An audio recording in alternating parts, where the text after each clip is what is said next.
마가에 의하면 예수님은 세례자 요한이 헤롯에게 잡힌 뒤에 그의 공생애를 시작하셨다고 합니다. 헬라어 성경은 요한이 넘겨진 후에 라는 수동태 동사를 사용함으로써 요한이 잡힌 배후에는 하나님의 뜻과 행동이 있다는 것을 나타내 줍니다. 같은 동사가 예수님의 순환 예고에서도 3번 사용되는데 이것은 세례자 요한이나 예수님이 죽고 사는 것, 사람의 손에 달려있는 것이 아니라는 것을 의미하죠. 최고의 권력자는 사람의 운명이 자기 손에 달려있다고 생각합니다. 믿음 없는 사람은 자신의 운명이 자기 소유에 달려있다고 확신하죠. 그러나 거두지도 않고 곳간에 모아들이지도 않는 공중의 새도 하나님께서 먹이시고 오늘 있다가 내일 아궁이에 들어갈 들풀도 하나님께서 입히신다고 믿는 사람들, 몸은 죽일지라도 영혼은 죽이지 못하는 일을 두려워하지 않고 영혼도 몸도 둘 다 지옥에 던져서 멸망시킬 수 있는 분을 두려워하는 사람들, 참새 한 마리도 하나님께서 허락하지 않으시면 땅에 떨어지지 않는다고 믿는 사람들은 자신의 운명이 권력자 혹은 자신의 소유에 달려 있다고 생각하지 않죠. 물론 모든 행복한 일이 하나님의 계획과 뜻에서 일어난 것이 아니듯이 모든 불행한 일도 다 하나님에게 책임이 있는 것은 아닙니다. 그러나 신앙인은 우리에게 일어나는 모든 일들이 다 하나님의 뜻과 관계된 것은 아닐지라도 아버지의 뜻이 아니고서는 참새 한 마리도 땅에 떨어지지 않는다고 믿는 사람, 우리의 생명은 우리를 사랑하시는 하나님의 손에 달려있음을 신뢰하는 사람이죠. 예수님은 세례자 요한이 구속되자 갈릴리로 오셔서 때가 찼다, 하나님 나라가 가까이 왔다, 회개하여라, 복음을 믿으라고 선포하셨습니다. 때가 찼다. 공동번역은 때가 다 되어로 번역했습니다. 우리가 다 알듯이 때를 나타내는 2가지 헬라어 크로노스와 카이로스가 있죠.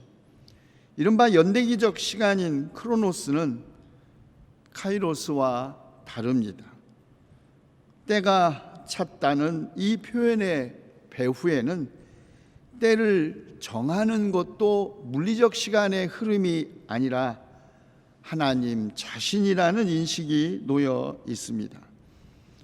그러므로 때가 찼다, 이 말씀은 예수님의 공생의 사역 시점을 그 누구도 아닌 하나님 자신이 확정하셨고 하나님과 함께 시대의 결정적인 전환이 예수님과 함께 시작되었다는 것을 의미합니다. 자, 그러나 이 말씀을 들었을 청중들은 아마도 몹시 놀랐을 것입니다. 하나님 나라의 도래, 시대의 결정적인 전환은 하늘문이 열리고 천군 천사들이 나팔을 불면서 내려오고 하늘에서 불덩이가 떨어지는 심판과 함께 우주적 사건으로 시작될 것이라고 생각한 사람들은 예수님의 이 선포에 실망했을 것입니다. 나사렛 출신의 목수 예수님이라는 한 인간과 함께 하나님의 나라가 시작될 수 있다고는 그 누구도 상상조차 하지 못했을 터이니 말입니다. 그렇습니다. 새로운 전환, 하나님 나라는 누룩과 같고 겨자씨 같아서 잘 보이지 않고 누구나 다 알 수 있는 방식으로 시작되는 것이 아니라 오직 믿음을 가진 사람들만 볼 수 있는 숨겨진 사건입니다. 그런데 예수께서 갈릴리 바닷가를 지나가시다가 시몬과 그의 동생 앙드레에게 나를 따라오너라, 내가 너희를 사람을 낚는 어부가 되게 하겠다고 하시자 그들은 곧 그물을 버리고 예수를 따라갔다고 합니다. 조금 더 가시다가 세베대 아들 야고보와 그의 동생 요한을 부르시자 그들도 아버지 세베대와 일꾼들과 배를 남겨두고 곧 예수를 따라갔습니다. 그들의 생계 수단이었던 배와 그물, 그리고 그들의 든든한 후견자인 부모를 버리고 주저없이 예수님을 곧 따라 나선 것입니다. 무언가 더 큰 어떤 것, 그것을 본 사람은 무언가 작은 것에 연연하는 법이 없지요. 마치 밭에 숨겨놓은 보물을 발견하면 가진 걸 다 팔아서 그 밭을 사는 사람, 좋은 진주를 발견하면 가진 걸 다 팔아서 그것을 사는 상인처럼 말입니다. 마가복음서 저자는 그 이유를 설명하지 않지만 부름을 받은 제자들도 무언가 더 큰 어떤 것, 그것을 예수님에게서 보았음이 분명합니다. 유대인들이 안식일에 바치는 기도 가운데 이런 구절이 있습니다. 하루씩 지나가고 한 해씩 사라지건만 저희는 기적들 사이를 장님처럼 걸어갑니다. 저희의 눈을 볼 것들로 채워주시고 저의 마음을 알 것들로 채우소서. 당신의 현존이 마치 번갯불처럼 저희가 걸어가는 어둠을 비추는 순간들이 있게 하소서. 저희가 어디를 바라보든 떨기에 불이 붙었지만 불에 타서 없어지지 않는 것을 볼 수 있게 도우소서. 그리고 당신께서 빚으신 흙덩어리인 저희들이 거룩함에 닿게 하시고 놀라움 가운데 이 얼마나 경외로 가득한 곳인가 하고 외치게 하소서. 사실 매일이 기적인 것을 우리는 모릅니다. 우리는 기적을 매일의 일상 속이 아니고 다른 그 어떤 곳에서 찾는지 모릅니다. 기적들 사이를 장님처럼 걸어가면서 보지 못하는 것이죠. 그런데 제자들은 순간적으로 예수님에게서 무언가 전적으로 다른 것, 무언가 놀라운 것, 경외로 가득한 무엇을 본 것이죠. 그래서 그들은 모든 것을 버리고 곧바로 예수님을 따라 나선 것입니다.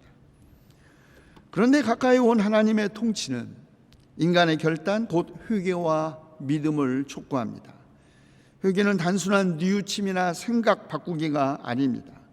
삶의 근본적인 방향 전환을 의미하죠. 사도 바울의 표현을 빌리면 지난날의 생활 방식대로 허망한 욕정을 따라 살다가 썩어 없어질 옛사람을 벗어버리고 마음의 영을 새롭게 하여 하나님의 형상을 따라 참 의로움과 참 거룩함으로 지으심을 받은 새 사람을 입는 것입니다. 회개는 단지 개인적 차원에서만 삶의 변화와 전환을 가져오는 것이 아니죠. 이방 민족인 니느웨 백성의 회개는 재앙을 멈추게 했고 한 민족을 구원했습니다. 아시리아 제국의 수도인 니느웨, 티그리스 강 왼쪽에 자리 잡고 있는 지금의 이라크의 모술 맞은편에 있었습니다. 기원전 612년 멸망하기까지 니느웨는 아스르의 수도였습니다. 인구가 12만 명도 더 되고 둘러보는 데만 사흘길이나 되는 이 거대한 도성이 구원을 받은 것이죠. 아니, 사람만이 아니라 그 성에 살고 있었던 모든 짐승들도 구원을 받음으로써 가히 생태적 구원 사건을 그들은 경험한 것입니다. 요나서의 메시지는 하나님의 자비는 이스라엘 백성에게만 국한된 것이 아니라 참여하는 이방인에 대해서도 마찬가지로 개방되어 있다는 것입니다. 요나는 니느웨 백성을 회개시켜 구원하라는 하나님의 명령이 마음에 들지 않았습니다. 팔은 안으로 굽고 사실은 끼리끼리 모이는 것이 인간 집단의 속성이기에, 게다가 이방인이 구원을 받는 것을 용납할 수 없었던 요나, 그래서 도망갔죠. 그 도망간 요나 고래 뱃속에 실어 다시 니느웨로 보내 니느웨 백성을 하나님은 구원하셨습니다. 하나님의 구원 의지는 자기 민족, 자기끼리끼리 사람들만이라는 한계를 넘어선다는 것을 인식하지 못했던 이스라엘의 그런 배타적인 분리주의와 이스라엘 백성의 종교적 편협성을 요나서는 규탄한 것입니다. 자, 그런데 고린도 교회에도 두 가지 상반된 태도를 가진 집단이 공존하고 있었습니다. 특별히 혼인과 성에 대하여 극단적인 태도를 취하는 사람들이었죠. 한 집단은 영적 지식을 가진 사람들, 영적으로 경건하다고 생각하는 사람들은 그 어떤 도덕적 규제로부터 자유롭기 때문에 성적으로 방종한 생활을 하는 집단이었고, 또 다른 집단은 그 정반대로 아주 엄격한 금욕주의적인 생활을 하는 사람들이었습니다. 사도 바울은 먼저 성적으로 방종한 생활을 하는 사람들에게 몸은 음행을 위해 있는 것이 아니고 주님을 위하여 있는 것이니 몸은 성령의 성전이니 몸으로 하나님을 영화롭게 하라고 권면합니다. 그런데 다른 한편으로 아주 엄격한 금욕주의를 주장하는 사람들, 성관계를 멀리하면서 서로에 대한 혼인의 의무를 다하지 않는 사람들이 있었던 것입니다. 바울은 이들의 금욕주의적 태도에 대해서도 명확하게 제한을 두고 오직 배우자의 동의하에서만, 그리고 일정한 기간 동안만, 그리고 오직 기도에 전념하려는 목적에서만, 그리고 다시 합하기 위해서만이라는 조건하에 부부가 일정한 기간 동안 관계를 맺지 않는 것을 허용했습니다. 그런데 여성들의 이런 금욕주의적 태도는 당시에 아주 전통적인 가부장적 성관계와 결혼관계에 대한 일종의 저항이었습니다. 여성은 자신의 몸에 대하여 아무런 권한을 가지고 있지 않고 단지 남자들의 소유물에 불과했던 것입니다. 바로 그런 사회 속에서 여성이 자기 몸에 대한 권위를 내가 갖고 있다고 주장했던 것이죠. 그런 의미에서 이런 영적 금욕주의는 전반적으로 여성들에게 해방적으로 받아들여졌던 것입니다. 그러므로 고린도 여성들에게 금욕주의는 전적으로 남편에게 의존하고 그들의 권위에 예속되었던 그런 무기력한 상황에서부터 벗어나는 것을 의미했고, 여성의 사회적 참여를 의미하는 것이었습니다. 자, 그런데 놀랍고 흥미로운 것은 바울이 매우 의도적으로 양성평등적으로 말한다는 것입니다. 남편은 아내에게 남편으로서의 의무를 다하고 아내도 그와 같이 남편에게 아내로서의 의무를 다하도록 하십시오. 아내가 자기 몸을 마음대로 주장하지 못하고 남편이 주장합니다. 여기까지는 그 당시에 가부장적 남성 지배 사회를 표현하는 것이죠. 그런데 곧이어 바울은 마찬가지로 남편도 자기 몸을 마음대로 주장하지 못하고 아내가 주장합니다 라는 한 말을 더 덧붙임으로써 아내의 몸에 대한 남편의 권위만이 인정되었던 고대의 가부장적 그리스 로마 사회에서 아주 매우 이례적으로 여성의 평등을 주장했던 것입니다. 그런데 바울은 하나님의 나라가 곧 오니까 때가 찼으니 이제 결혼한 사람은 마치 결혼하지 않은 것처럼, 많은 것을 가진 사람은 마치 아무것도 가지지 않은 것처럼 살아야 한다고 그렇게 권면했습니다. 때가 얼마 남지 않았고 이 세상의 형체는 곧 사라진다고 생각한 것입니다. 다시 말해 지금 이 시대 그가 살고 있는 세상 질서는 이제 곧 사라지고 그리스도와 함께 시작된 새로운 시대, 하나님의 통치가 곧 시작된다는 확신 속에 있었던 것입니다. 하나님의 통치가 시작되면 이 세상의 주된 사회 경제적 모든 제도와 구분, 곧 고린도 교회를 지배했던 노예와 자유인, 유대인과 이방인, 가부장적인 결혼 제도에서 구분된 남편과 아내라는 이 모든 장벽이 무너진다고 선포한 것입니다. 다시 말해 우리가 아는 제도화된 형태의 이 사회는 곧 지나갈 것이므로 세상에 대한 그리스도인들의 적절한 태도는 마치 무엇이 아닌 것처럼 이라는 것이죠.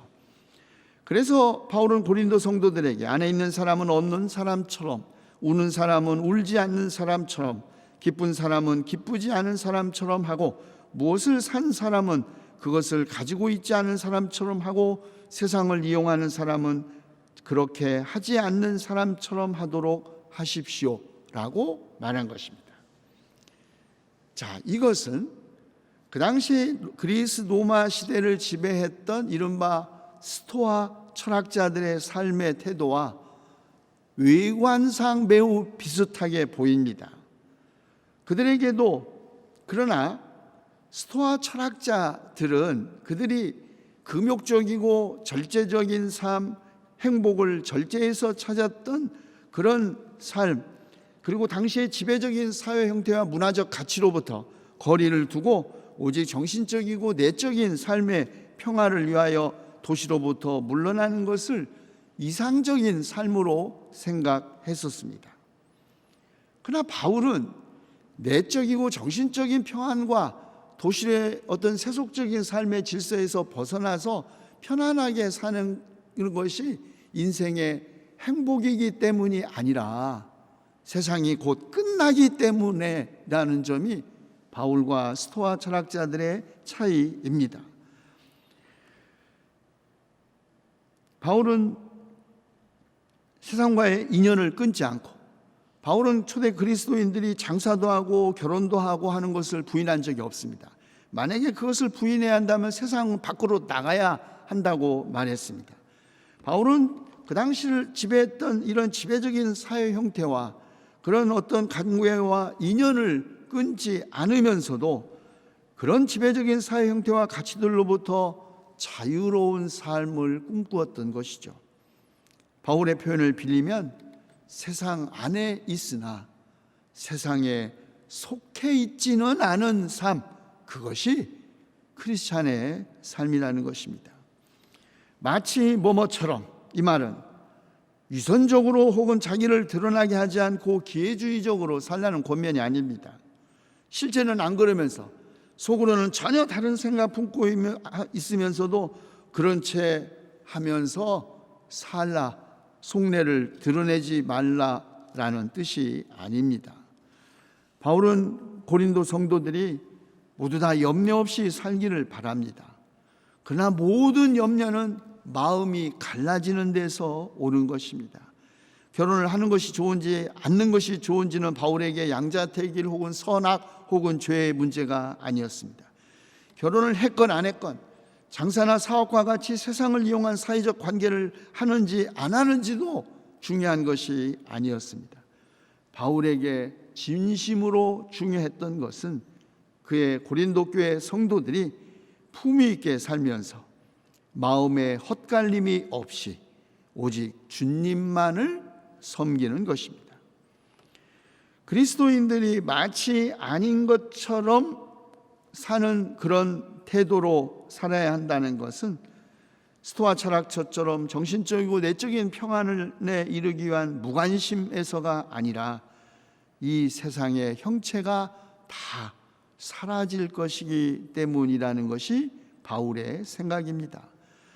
다시 말해 이 세상에서 그것이 최고인 것처럼 우리들이 보이고 우리에게 익숙한 모든 제도와 가치도 다 영원히 지속되는 것은 없다는 말입니다. 기쁨과 슬픔도 마찬가지입니다. 영원히 계속되는 기쁨도 없고 슬픔만 영원히 계속되는 사람도 없습니다. 내가 내 돈으로 산 물건도, 내가 물려받았거나 번 재산도 영원히 내 것일 수 없습니다. 인생은 전도서 저자가 노래한 것처럼 모든 것의 일에는 다 때가 있는 법이죠. 그렇습니다. 삶에는 다 때가 있습니다. 그러나 그 때가 찼다는 것, 다시 말해 모든 기존의 것들이 사라지고 전적으로 새로운 시작되었다는 것을 누구나 다 아는 것은 아닙니다. 그리고 그 때가 찼다는 것을 안다고 해서 모든 사람이 다 변하는 것도 아닙니다. 회개하고 복음을 믿는 사람만이 결정적인 시간에 결정적인 전환을 할 수 있습니다. 코비드19의 세계적 대유행과 기후위기, 우리 인류에게 이제 때가 찼다는 것을 깨닫게 했습니다. 그러나 때가 찼다는 깨달음 그 자체가, 인류가 이제 임계 상태에 다다랐다는 인식 그 자체가 인간을 자동적으로 회개시키고 결정적인 문명 전환으로 이끄는 것은 아닙니다. 그런 문명 전환의 힘, 곧 회개는 새로운 미래, 우리 기독교식으로 표현하면 하나님 나라에 대한 믿음에서만 오는 것입니다. 우리의 개인적 삶에서도 마찬가지입니다. 한 사람이 살면서 우리는 여러 차례의 카이로스를 겪어왔습니다. 그러나 한 사람이 살면서 마지막 겪을 카이로스가 있다면 그것은 우리의 죽음일 것입니다. 우리는 언제 죽을지 모르지만, 그러나 우리가 다 언젠가는 죽는다는 것은 다 압니다. 그런데 우리가 다 죽는다는 것을 안다는 것 자체가 우리의 삶이 자동적으로 변화시키는 것은 아닙니다. 우리의 삶의 끝이 있다는 것, 아니 예수 그리스도와 함께 이미 하나님의 나라의 통치가 시작되어야 하는 것을 알고 회개하고 하나님의 나라를 믿는 사람만이 변화될 수 있습니다. 설령 우리가 개인적으로나 집단적으로 때가 찼다는 것을 알면서도 믿음이 없어서 우리 자신을 변화시키지 못할지라도 우리의 때가 얼마 남지 않았다는 것을, 다시 말해 우리의 죽음을 생각하는 것은 우리에게 언제나 새로운 시작, 회개할 수 있는 기회를 줄 것입니다. 그래서 그랬을까요? 6세기 성 베네딕토 분도 수도원이라고 우리는 그러죠. 베네딕토 수도원을 창설했던 성 베네딕토는 수도사 생활 규칙집 규칙서에서 수도 크리스찬이 해야 할 착한 일의 78가지의 착한 일들의 목록을 만들었는데, 그 47번째 이런 말이 있습니다. 죽음을 날마다 눈앞에 환히 두라. 우리가 비록 세상 안에 살고 있지만 이 세상의 주류적인 가치와 제도 안에만 얽매여 살지 않을 수 있기 위해서는 그리스도인은 그래도 뭔가 세상 사람들과는 무언가 다르다 평가를 받을 수 있기 위해서는 언제나 때가 얼마 남지 않았다는 생각을 해야 합니다. 내일 우리의 삶이 끝난다고, 지구가 파멸한다고 생각하는 사람이라면 어찌 변하지 않을 수 있겠습니까? 그러나 그 끝에서 절망이 아니라 새로운 미래, 하나님의 나라가 시작된다는 것을 믿는 그리스도인은 그 끝에서 절망이 아니라 약속 있는 희망을 이미 찾은 사람들일 것입니다. 기도합시다. 우리의 때가 얼마나 남았든지 오늘 있다가 내일 아궁이에 들어갈 들불도 입히시는 주님을 믿고 우리가 먼저 주님의 나라와 주님의 의를 구하게 하시옵소서. 우리 주 예수 그리스도의 이름으로 기도하옵나이다. 아멘.